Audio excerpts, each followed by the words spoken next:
Bonjour. Fierté, j'imagine, en ce départ du Tour dans votre ville, mais c'est un départ dépouillé, sans public ou presque. On se croirait presque dans l'hôtel de Shining avec Jack Nicholson. Oui, c'est un peu excessif, car je vous rappelle que le stade où Nice voit le Tour de France non pas prendre le départ, mais se dérouler ses premières étapes, puisque nous avons une étape qui favorisera sans doute un premier maillot jaune sprinter aujourd'hui. Demain, celui d'un grimpeur avec plusieurs cols de montagne à plus de 2000 mètres d'altitude.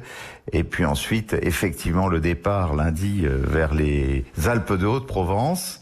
Eh bien, c'est un stade de 450 km de route que nous offrons pour ces premières journées du déroulement du Tour de France. Et le long des routes, je ne doute pas que sur un stade d'une telle importance, nous aurons plus de monde que dans les stades à huis clos de la Ligue 1 de foot ou du top 14 de rugby. C'est un Tour de France qui se déroule in extremis, Christian Estrosi. Est-ce que c'était une bonne idée de le maintenir ?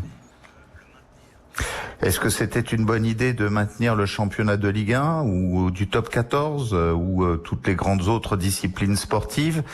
Je pense que pour le Tour de France, qui est un des plus beaux patrimoines sportifs mondial, qui appartient à l'histoire de notre pays, crée toutes les conditions dès lors qu'il y avait la rigueur, la fermeté, l'encadrement, les mesures sanitaires nécessaires pour qu'il se maintienne, avec les 35 collectivités, territoires traversés depuis Nice jusqu'à Paris le 20 septembre.